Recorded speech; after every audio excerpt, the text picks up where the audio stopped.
ready নমস্কাৰ মোৰ নাম নয়নমণি ৰায়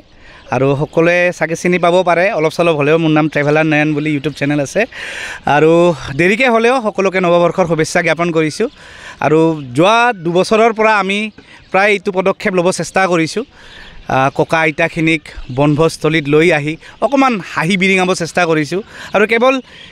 এই অকেশ্যনটোৱে নহয় পিকনিক খোৱাটোৱে নহয় আমি দুৰ্গা পূজাত হওক বা বিহুত হওক বা তেনেকুৱা ধৰণৰ স্পেচিয়েল অকেশ্যনত তেখেতসকলক আমি লৈ আহিব বিচাৰোঁ কাৰণ আপোনালোকে বহুতেই জানে যে তেখেতসকলে আজিৰ দিনটোত মানে আজি বৃদ্ধাশ্ৰমত কিয় আহিবলগীয়া হৈছে কাৰণ তেখেতসকলৰ গাৰ্জেন তেখেতসকলৰ ল'ৰা ছোৱালী কিছুমানৰ বোৱাৰী কিছুমানৰ হয়তো ৱাইফ তেখেতসকলক নিজৰ ঘৰত তেখেতৰ কাৰণে এটা সৰু স্থান নাপালে বিচাৰি তেখেতসকলক ঘৰৰ পৰা উলিয়াই দিছে আৰু বিশ্বাস কৰক মই নিজে চাগে আজিলৈকে 12জনৰ পৰা 15জন চাগে মই লৈ আহিছোঁ নিজে ৰাস্তাৰ পৰা ৰাস্তাত কিছুমানে হয়তো এনেকুৱা জৰাজীৰ্ণ অৱস্থাত আছিল কিছুমান ট্ৰেইনৰ মানে ৰেলৱেৰ কেবিনত আছিল কিছুমান পায়খানাত আছিল এনেকৈ ষ্টেচনত পৰি আছিল তো তেখেতসকলক খুব মই আৱেগিক হৈ এইবোৰ চালে আৰু তেখেতসকলক মানে যেনেকৈ নহওক কিয় মই ব্যৱস্থা কৰিছিলোঁ ইয়াতে লৈ অহাৰ বৃদ্ধাশ্ৰমত লৈ অহাৰ আৰু ভাবিছোঁ যে তেখেতসকলৰ এই আজিৰ স্পেচিয়েল দিনটোত যিহেতু নৱবৰ্ষ হয় তেখেতসকলৰতো কোনো ৰিলেটিভ কোনো ল'ৰা ছোৱালী কোনো এজনো তেখেতসকলৰ কাষত নাহে মিছা কথা কেতিয়াও নাহে আহিব লগা থাকিলে তেখেতসকলকতো ৰাখিলেহেঁতেন নিজৰ তাতে তো আমি ভাবিছোঁ যে অকণমান হ'লেও তেখেতসকলক যদি মুখত হাঁহি বিৰিঙাব পাৰোঁ নতুন বছৰৰ উপলক্ষে সেইকাৰণে যোৱা 2 বছৰৰ পৰা আমি এই চেষ্টাটো কৰোঁ আৰু কেৱল ময়ে নহয় মোৰ লগত মোৰ বন্ধু বান্ধৱ আছে আমাৰ বিনোদ দা আছে বৃদ্ধাশ্ৰমখনত তেখেতেই চোৱা চিতা কৰে আৰু এটা টীম আছে গোটেইখিনি আমি চোৱা চিতা কৰিছোঁ এইখিনি ব্যৱস্থা কৰিবৰ কাৰণে আৰু মোৰ ৱাইফো আছে লগতে নমস্কাৰ সকলোকে ইংৰাজী নৱবৰ্ষৰ বহুত বহুত শুভেচ্ছা জ্ঞাপন কৰিলোঁ আমাৰ ফালৰ পৰা আৰু ককা আইতাহঁতৰ কাৰণে আমি অলপ যদি কিবা কৰিব পাৰোঁ সেইটোৱে প্ৰচেষ্টা সদায় থাকে আৰু যিহেতু নৱবৰ্ষ হয় নিজৰ আত্মীয় তেওঁলোকৰ লগত নাই তো আমি নিজৰ ল'ৰা ছোৱালী হিচাপে তেওঁলোকে আমাক নিজৰ ল'ৰা ছোৱালী হিচাপে ভাবেও তো আমি অকণমান নিজৰ ফালৰ পৰা প্ৰচেষ্টা চলাওঁ যে তেওঁলোকৰ মুখত যাতে আমি হাঁহি বিৰিঙাব পাৰোঁ জানো এইখিনি মানে ইমান ডাঙৰ কাম নহয় কিন্তু হ'লেও মানে যিহেতু সকলো মানুহ ব্যস্তই থাকে আৰু তেওঁলোকৰ নিজৰ ল'ৰা ছোৱালীয়ে তেওঁলোকৰ নিজৰ খবৰ নলয় তো আমি নিজৰ মা দেউতাক যেনেকৈ আমি সময় দিওঁ তো আমি ভাবোঁ যে আইতাহঁতকো আমি অকণমান সময় দিয়া উচিত কাৰণ এইটো আমাৰ দায়িত্ব তো সেইকাৰণে আমি তেওঁলোকৰ ওচৰত অকণমান থিয় হ'বলৈ চেষ্টা চলাওঁ জানো এইখিনিয়ে তেখেতসকলৰ বাবে মানে ইমান এটা ডাঙৰ কিবা নহয় কাৰণ তেখেতসকলৰ মনত যিটো দুখ আছে যিটো বেদনা আছে নিজৰ আত্মীয়ৰ পৰা দূৰ হৈ যোৱাৰ আৰু সুখে মানে তেখেতসকলক অনিচ্ছাকৃতভাৱে তেখেতসকলক আঁতৰাই দিছে নিজৰ ঘৰৰ পৰা নিজৰ ল'ৰা ছোৱালী তো তেখেতসকলৰ দুখ আমি আঁতৰাব নোৱাৰিম কেৱল অকণমান সৰু চেষ্টাহে কৰিব পাৰিম যে এদিন দুদিনৰ কাৰণে তেখেতসকলৰ মুখত যাতে হাঁহি আমি বিৰিঙাব পাৰোঁ আৰু আজি আপোনালোকৰ মাধ্যমেৰে মই অসমবাসীক এইখিনিয়ে অনুৰোধ কৰিছোঁ আৰু এটা মেছেজ দিব বিচাৰোঁ মোৰ যদিও ইমান এটা মোৰ অভিজ্ঞতা নাই মই ইমান মোৰ বয়স নহয় তথাপিও এটা কথা ক'ব বিচাৰোঁ যে নিজৰ মা দেউতাক যদি আপোনালোকে সন্মান জনাব নোৱাৰে আপোনালোকে পৃথিৱীত আপোনালোকে কেতিয়াও ছাকচেছ হ'ব নোৱাৰে আৰু কাকো সন্মানো দিব নোৱাৰিব নিজৰ মা দেউতাৰ ওপৰত একোৱেই নাই ভগৱানক প্ৰাৰ্থনা কৰিব যাওক মন্দিৰত যাওক পূজা দিব যাওক একো লাভ নাই নিজৰ মা দেউতাৰ ওপৰত কোনো ভগৱান নাই সেইটোৱে মই জনাব বিচাৰোঁ আপোনাক ধন্যবাদ এইটো এটা আশাৰ খবৰ আশাৰ বাৰ্তা প্ৰথমতে মই 2025 ইংৰাজী বৰ্ষৰ মই সকলোকে শুভকামনা জনাইছোঁ আৰু সকলোৰে মনত এটা আশাৰ খবৰে প্ৰাণ পাই উঠক আজি খুব ভাল লাগিছে যে অভয়াপুৰী নয়াপাৰাৰ যিখন বৃদ্ধাশ্ৰম তাত 25গৰাকী আৱাসী আছে 25গৰাকী আৱাসীৰ এওঁলোকৰ সতি সন্ততি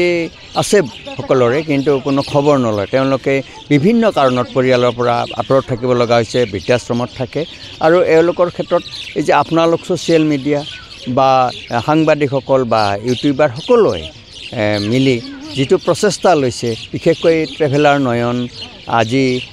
বৃদ্ধাশ্ৰমৰ ককা আইতাসকলক এই পিকনিক খাবলৈ বনভোজৰ আয়োজন কৰি ইয়াতে অভয়াপুৰীৰ অপৰূপ প্ৰাকৃতিক সৌন্দৰ্যৰ আকৰ কয়াকুজিয়ালৈ লৈ আহিছে এইটো এটা খুব ভাল লগা কথা যে তেওঁলোকে অন্ততঃ মনত অনুভৱ কৰে মোৰ নিজৰ ল'ৰা ছোৱালীয়ে মোক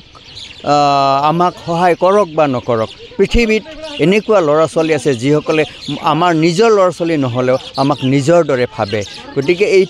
এই ভাল মানুহসকল আছে কাৰণে আপোনালোক সকলো ভাল মানুহ আছে কাৰণেই পৃথিৱীখন সুন্দৰ হৈ আছে আৰু মই সদায় আশা কৰিম আমি থাকোঁ বা নাথাকোঁ আমি এটা ক্ষুদ্ৰ দিনৰ কাৰণে পৃথিৱীত আলহী হৈ আহিছোঁ কিন্তু পৃথিৱীখন সদায় সুন্দৰ হৈ থাকক মই তাকে কামনা কৰিছোঁ আমি গম পাইছোঁ যে বৃদ্ধাশ্ৰমখনত আপুনি চোৱা চিতা কৰি আছে তো আপোনাৰ অনুভৱ কেনেকুৱা লাগে তেওঁলোকক মই খুব সুখ অনুভৱ কৰোঁ বৃদ্ধাশ্ৰমৰ আৱাসীসকলৰ লগত মই বহু সময় পাৰ কৰোঁ এনেই ভাল লাগি যায় মানে তাত যে কি পায় অপাৰ সুখ সেইটো মানে মই বৰ্ণনা কৰিব নোৱাৰোঁ কিন্তু খুব ভাবি এইকাৰণে ভাল লাগে যে তেওঁলোকৰ প্ৰতিটো সুখ দুখৰ যিকোনো সময়ত মই হস্তম হৈ থাকোঁ আৰু মই পাৰ্য মানে তেওঁলোকক সহায় কৰোঁ অকল মই নহয় মই নিজকে কেতিয়াও গৰ্ব অনুভৱ নকৰোঁ যে মই তেওঁলোকৰ লগত থাকোঁ মই দেখিছোঁ যে আমাৰ এই বৃহত্তৰ অঞ্চলৰ এই যে ছ'চিয়েল মিডিয়াৰ লগত জড়িত ইউটিউবাৰ সাংবাদিক বা যিসকলে সকলোৱে আহি আমাক বিভিন্ন ধৰণে সহায় সহযোগ কৰে কাৰণেই আশ্ৰমখন মই ভাবোঁ এটা খুব সুন্দৰ এটা সুখৰ আলয় হিচাপে গঢ়ি উঠিছে আৰু অনাগত দিনত আপোনালোকসকলে সহায় সমৰ্থন কৰিব যাতে তেওঁলোকে ভালে চলিব পাৰে কিন্তু এটা কথা কওঁ এই বৃদ্ধাশ্ৰমখন 4 বছৰ হ'ল চৰকাৰী কোনো ধৰণৰ সহায় সাহায্য নাই গতিকে এইটো এটা ব্যক্তিগত খণ্ডত চলি থকা অনুষ্ঠান ৰূপহী কহিনুৰ ক্লাবৰ দ্বাৰা এটা পৰিচালিত হৈ আছে গতিকে চৰকাৰৰ কৃপা দৃষ্টি পৰিলে এওঁলোকৰ জীৱন ধাৰণৰ মানদণ্ড আৰু ইয়াতকৈ উন্নত কৰিব পৰা যাব বা ইয়াত থল থাকে সমাজক কি বাৰ্তা দিব যাতে এনেকুৱা ধৰণৰ আই মাতৃসকল যাতে আৰু যাতে ভৱিষ্যত দিনত আলাই আথনি নহয় বৃদ্ধাশ্ৰমৰ ধাৰণাটো মই সিমান পচন্দ নকৰোঁ কিন্তু এটা কথা ঠিক এই অভয়াপুৰীৰ যিখন বৃদ্ধাশ্ৰম ইয়াৰ ধাৰণাটোৱে সুকীয়া ইয়াত হ'ল ফুটপাথত যিসকলে থাকে যিসকলৰ থাকিব ঘৰ নাই পিন্ধিব কাপোৰ নাই খাবলৈ খাদ্য নাই তেওঁলোককহে উদ্ধাৰ কৰি আনে